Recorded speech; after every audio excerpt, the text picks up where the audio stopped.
Welcome to the week 11 of psychological testing. That's what I said in the first video. The other video was psychological testing. Why this one is personality theories. So please take note of that. That's an error on my part here. This is week 10 of personality theories. Okay, while the other one was week 11 of psychological testing. Don't forget, this is personality theories. And this week we'll be considering humanistic and phenomenological perspective. So we are looking at the theories that studied human personality and what are they coming up with. We have checked a lot of that. And this time we're looking at another theory of personality, humanistic and phenomenological perspective. And when we talk about this, we are looking at Rogers, we are looking at Maslow, we are looking at self-actualization and self-concept. That is, those are things we are talking about on the humanistic perspective. Now, the humanistic phenomenological perspective emerged as a third force in psychology, third force in psychology, offering an alternative to psychoanalysis that is deterministic or past focus, or behaviorism, which is mechanistic observable behavior only. So it's a kind of alternative to them. So humanistic psychology emphasized human dignity, emphasized free will, emphasized personal growth, emphasized subjective experience. Okay, as it is core is the belief that individuals are inherently oriented towards growth and fulfillment. Every human being has a belief that they are inherently oriented towards growth and fulfillment. It means they are wired towards growth and fulfillment. That's what we are trying to say. Let's look at the philosophical foundations of humanistic um, phenomenological studies or perspective. The approach is grounded. When we talk about philosophical foundation, the approach is grounded in phenomenology, the study of lived experience. Phenomenology, phenomenology, phenomenology. Sorry about that.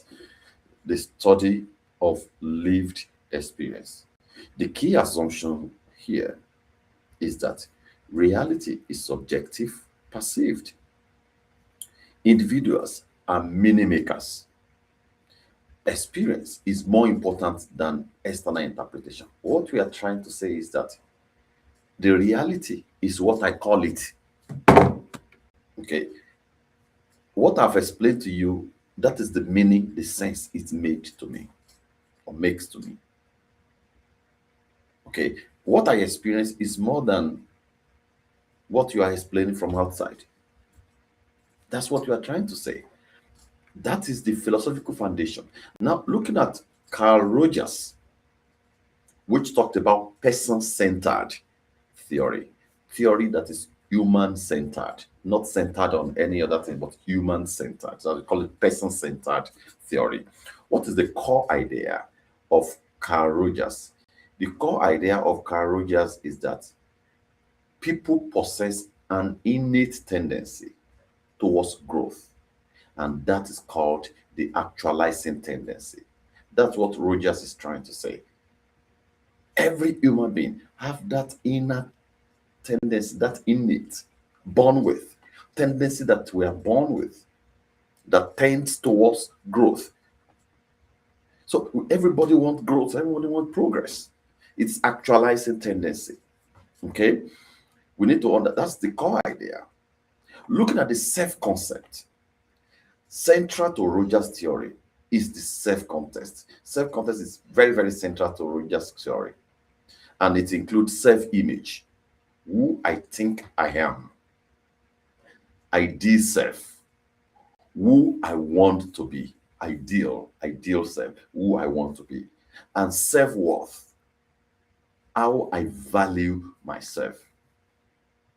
Self-concept. That's the center of Carl Rogers. Okay. Under this, we talk about congruence and incongruence. Okay. When we talk about congruence, we are talking about alignment between self and experience. The alignment between self and the experience. And when we talk about incongruence, we're talking about mismatching, mismatch leading to anxiety and distress. The error that leads to anxiety and distress. So psychological problems arise when individuals deny or distort experience to protect self-concept. That's where the psychological problem will come from. You deny or distort your experience because you want to protect self-concept, self-actualizing. You want to protect it, and you are denying your experience, or you distort your experience. That is incongruence. That's incongruence. Now, looking at the conditions of worth, which is another thing. When love and acceptance are conditional, individuals develop conditions of worth. When love and acceptance are conditional, individuals develop conditions of worth. This restricts authentic growth. It restricts authentic growth.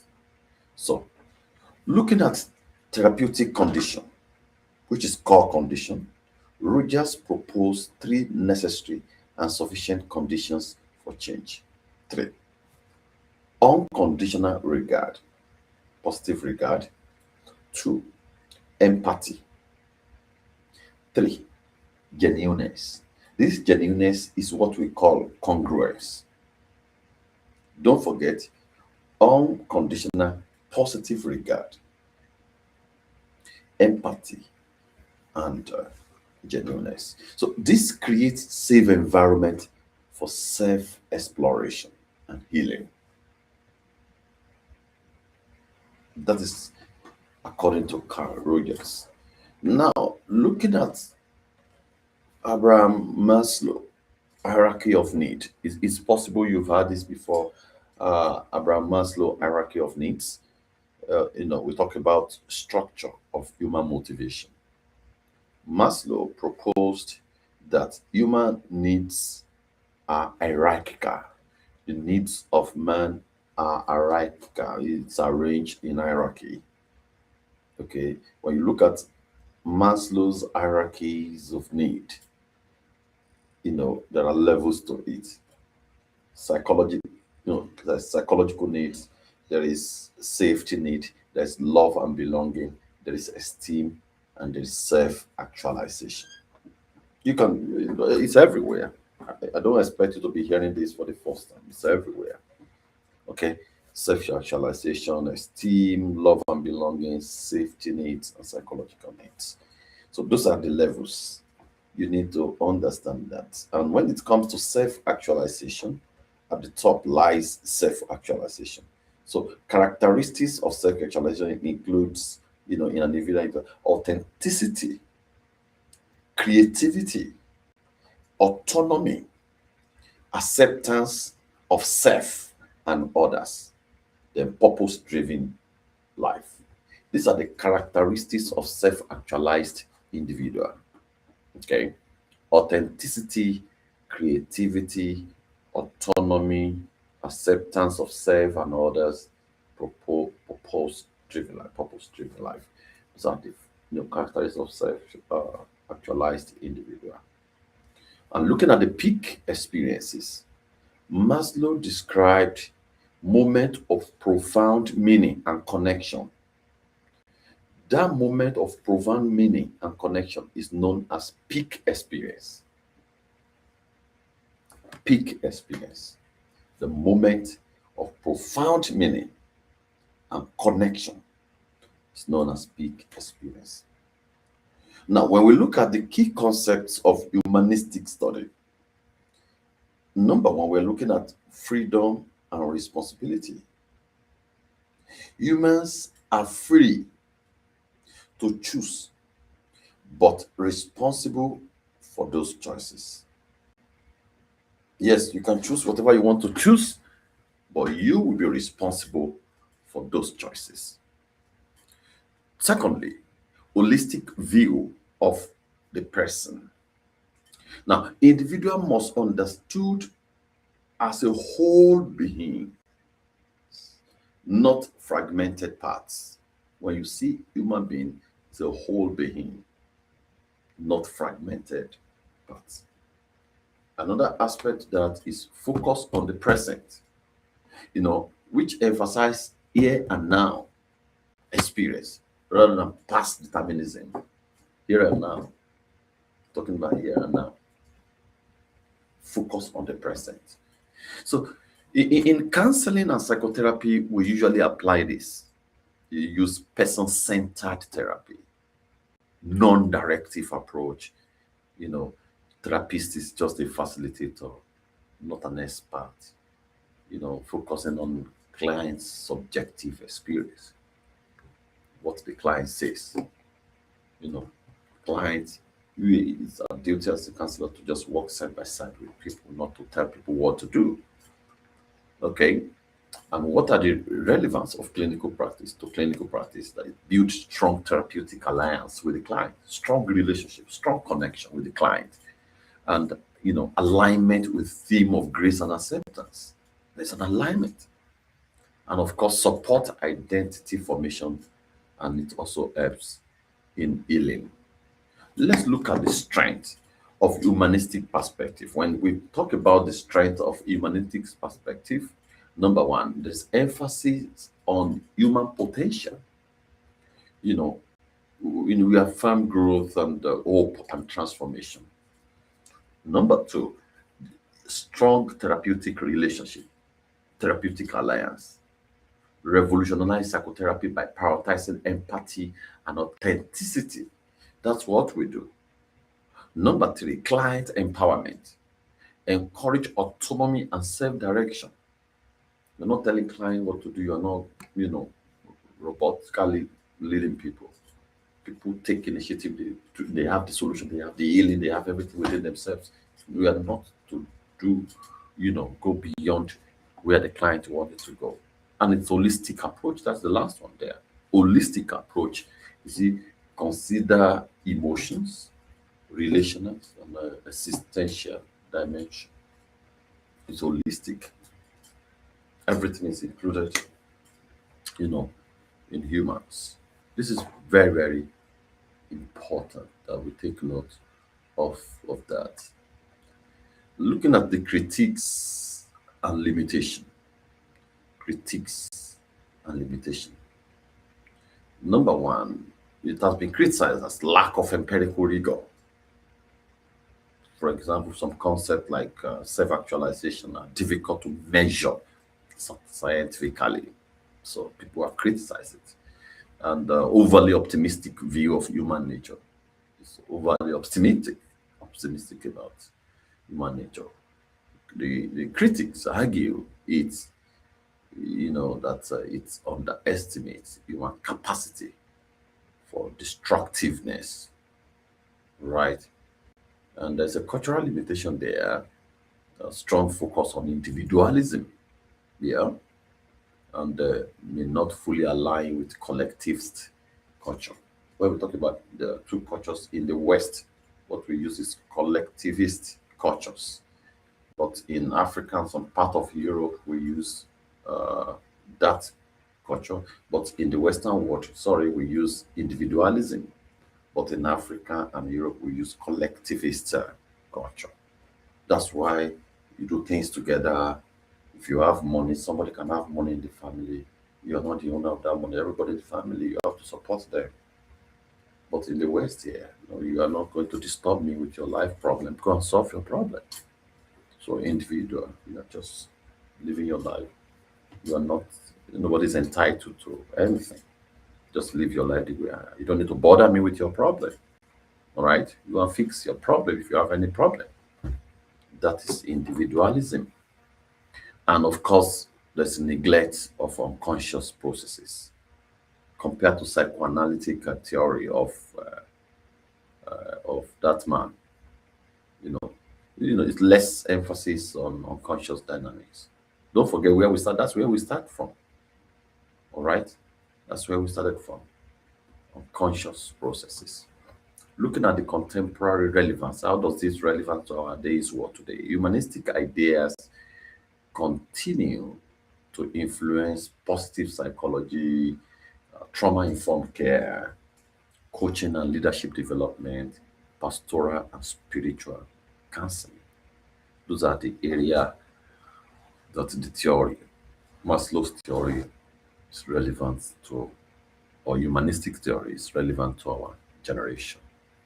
Looking at the integration and evaluation, critical evaluation, we shift focus from pathology to wellness. We're not talking about sickness, a problem, or disease. We're talking about just be well, wellness. Wellness, elevated therapeutic relationship as central. That is the ability of the client to connect with you, to maintain connection. It's very important than the treatment you want to give. Okay, you are also encouraging respect for client autonomy. You're not condescending on anything, on anyone. Nobody is feeling that way, feeling condescending. You respect client autonomy and also, of course, balanced view. An effective clinician must embrace empathy and authenticity. It must be authentic and integrate evidence-based practice. And that's the word of today. We're in the world of evidence-based practice, person-centered practice, and of course, adapt culture and contextual reality. Culture, people we are dealing with, their background, where are they coming from? We put a lot of that into consideration.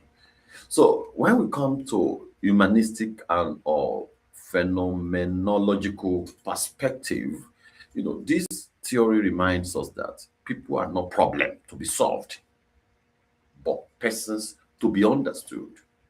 That's what we are saying. And when we can give this approach to everything we do more good than harm. People are not problem that we need to solve them. No, and I don't have solution to anybody's problem. Everybody have come to come up with solution to their problem. They have the answer within them. I don't have it. So we should stop giving answers to people. People who have it, let them reflect, explore, and come up with something. So people are meant to be understood. So the legacy of Rogers and Maslow lies in affirming that healing occurs in an environment of acceptance, meaning, and growth. That is where recovery is. And we need to understand that recovery of anyone is in environment where they are accepted. You are not judged by what you are going through, by your experience. People accepted you, they allow you to come up with what it means to you. The meaning, you are drawing meaning from your experience, and that makes you to grow. That is humanistic theory is all about. And I hope somebody will read the text we have assigned for this week, combined with this overview. So for you to have more understanding about humanistic and phenomenological theory. And I will talk to you again. If you have any question about this, please feel free to reach out to me and I will provide answers to that. And for those of you who are writing paper, the major semester paper on this, please take time to understand this concept very well. They are very interesting concepts. Very, very interesting concept, and I hope you enjoy it. Until I come your way again, take care, everyone.